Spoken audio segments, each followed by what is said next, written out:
Assalamualaikum warahmatullahi wabarakatuh. Qabla nabda dirasa fi hada yaum, hayya naqra suratul Fatihah wa sholawat nuril anwar. Ila hadratul Mustafa. Al-Fatihah.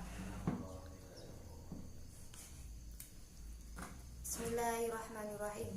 Allahumma sholli ala nuril anwar wasiril asrari wa tiryaqil aghyar wa miftahi babil yasari sayyidina wa maulana Muhammadinil Mukhtar wa alil azhari wa ashabil aghyar adadan ya'amillahi wal ifdali adadan ya'amillahi wal ifdali.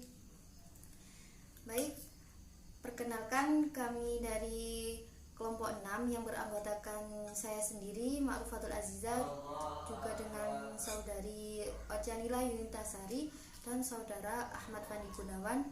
Kami akan presentasikan sedikit tentang majas isti'arah yang ditinjau dari kata yang mengikutinya, juga majas lughawi mursal dan alaqah majas lughawi mursal. Baik, langsung saja yang pertama yaitu majas isti'arah yang ditinjau dari segi kata yang mengikutinya. Majas isti'arah yang ditinjau dari segi kata mengikutinya yaitu terbagi menjadi 3 bagian, yaitu yang pertama isti'arah murasyahah, kemudian yang kedua isti'arah mujarradah, kemudian yang ketiga yaitu isti'arah muthalaqah. Yang pertama yaitu isti'arah murasyahah, yaitu suatu kata yang diikuti dengan kata yang cocok dengan musyabbabihnya. Seperti contoh, Bismillahirrahmanirrahim. Ulaikal ladzina ishtaraw ad-dhalalata bil huda fama rabihat tijaratuhum. Yang artinya, mereka itu orang-orang yang membeli kesesatan dengan petunjuk, maka tidak beruntung dagangannya. Maksudnya lafaz ishtaraw yang artinya membeli di sini diartikan atau memiliki maksud yang lain, yaitu menukar. Maksudnya isti'arah murasyahah di sini adalah pada kata tidak beruntung dagangannya. Kata tidak beruntung dagangannya atau kalimat Arabnya famarabihat tijaratuhum ini pantas atau cocok sekali dengan musyabbabihnya, yaitu kata ishtarahu yang artinya membeli atau menukar.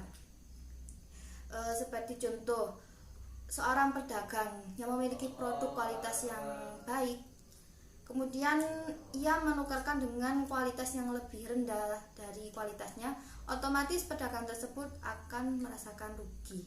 Akan tetapi pada ayat di sini dijelaskan seorang munafik yang menukar suatu petunjuk dengan kesesatan.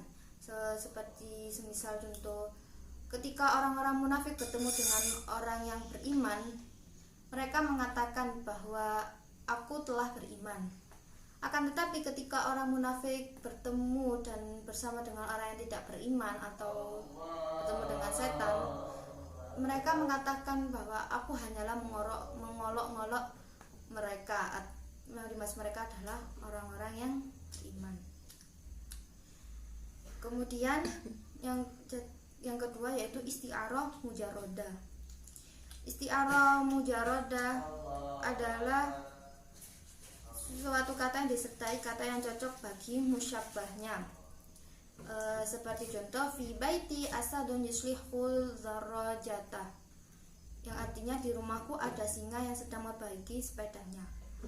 Maksudnya asadun itu diartikan orang yang berani. Maksudnya adapun maksud dari isti'arah mujarradahnya sendiri yaitu terdapat pada kata memperbaiki sepeda. Kata memperbaiki sepeda ini pantas dan cocok bagi musyabbahnya, yaitu orang yang berani. Maksudnya itu orang yang memperbaiki sepeda di rumahku itu adalah orang yang berani. Intinya saling berhubungan atau cocok dengan musyabahnya, yaitu asadun atau diartikan orang yang berani. Kemudian yang ketiga yaitu isti'arah muthalaqah. Arti isti'arah muthalaqah yaitu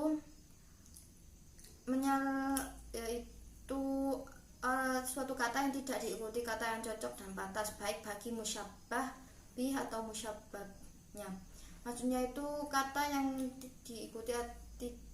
diikuti dan yang kata tersebut tidak ada kecocokan baik dari musyabbah atau musyabbah bihnya. Seperti contoh yang quduna ahdallah, yang perhatikan mereka membuka janji Allah. Di sini pada contoh di sini itu tidak ada kecocokan. Dalam contoh di sini tidak ada kecocokan antara musyabbah atau musyabbah bihnya. Kemudian untuk selanjutnya yaitu majaz lughawi mursal yang akan dijelaskan oleh teman saya yaitu Ocha Mila Yunitasari. Kepadanya kami persilahkan. Majaz mursal adalah suatu lafaz yang dipergunakan bukan pada makna aslinya karena adanya alaqah ghair musyabbahah atau hubungan bukan perumpamaan, disertai qarina atau alasan atau bukti yang mencegahnya dari makna asli. Majaz mursal berbeda dengan kinayah karena pada kalimat yang berbentuk kinayah tidak harus ada qarina yang mencegah suatu lafaz dari makna aslinya. Dinamakan mursal karena ia tidak dibatasi oleh pemaknaan tertentu. Majaz ini dinamakan mursal karena lafaz irsal, artinya menurut bahasa adalah itlaq yang berarti terlepas. Isti'arah terikat karena adanya dakwaan penyatuan makna musyabbah bih. Sedangkan majaz mursal terlepas dari ikatan tersebut. Dikatakan pula bahwasanya majaz ini dinamakan mursal karena terlepasnya dari ikatan takyid dengan penyesuaian khusus, tetapi majaz ini mempunyai persesuaian yang banyak dibandingkan dengan isti'arah yang hanya mempunyai satu persesuaian, yaitu musyabbah atau perserupaan. Misalnya kata singa, jika kita gunakan dalam kalimat singa itu memakan rusa, maka penggunaan kata singa di atas menunjukkan makna hakiki yaitu hewan buas, bukan bermakna majaz. Namun jika kita gunakan singa pada kalimat saya mendengar singa sedang berkhutbah, maka singa di sini adalah seseorang yang berkhutbah dengan penuh semangat. Dengan istilah lain, singa podium. Singa yang dimaksud di sini bukanlah singa yang asli atau hewan buas, namun singa yang bermakna majaz yang diketahui dari qarinahnya yaitu kata berkhutbah. Assalamualaikum warahmatullahi wabarakatuh. Saya Ahmad Fandi Gunawan. Di sini akan melanjutkan penjelasan tentang majaz lughawi mursal yang dibagi menjadi beberapa alaqah.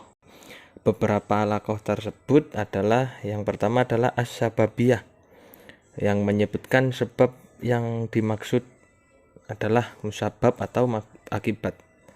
Contohnya li fulanin alayya yadun la unkiruha, yang artinya si fulan memiliki tangan terhadapku dan itu tidak bisa kupungkiri. Yang dimaksud tangan adalah jasa atau budi. Yang kedua adalah al-musabbabiyah, yaitu menyebutkan akibat dan yang dimaksud adalah sebab. Contohnya wa yunazzilu lakum minas samaa'i rizqa, dan dia menurunkan untukmu rezeki dari langit. Yang dimaksud rezeki adalah hujan. Selanjutnya ada al-juz'iyah, menyebutkan sebagian dan yang dimaksud adalah keseluruhan. Fatahriru raqabatin mu'minah, artinya hendaklah ia memerdekakan leher seorang hamba sahaya yang beriman. Yang dimaksud leher pada ayat di atas adalah seluruh badan. Yang selanjutnya ada al-kulliyah, yaitu menyebutkan keseluruhan dan yang dimaksud adalah sebagian. Ja'alu aswabi'ahum fi adhanihim, mereka memasukkan jari-jari mereka ke dalam telinganya. Yang dimaksud jari tersebut adalah hanya ujung jari saja. Yang selanjutnya ada al-mahalliyah, yaitu menyebutkan tempat dan yang dimaksud adalah hal.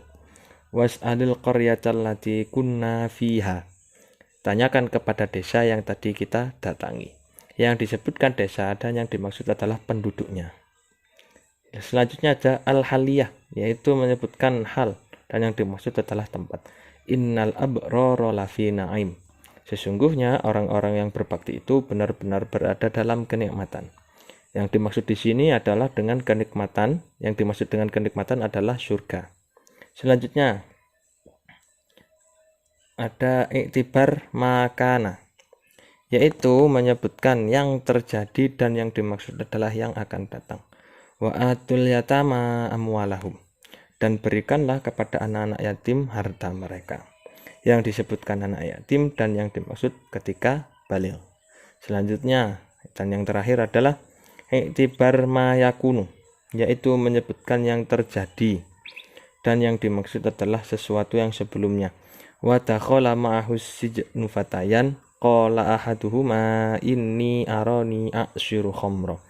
Dan bersama dengan dia masuk pula ke dalam penjara 2 orang pemuda. Berkatalah salah seorang di antara keduanya, sesungguhnya aku bermimpi bahwa aku memeras arak. Yang dimaksud arak pada ayat di atas adalah anggur. Sekian, terima kasih penjelasan dari saya.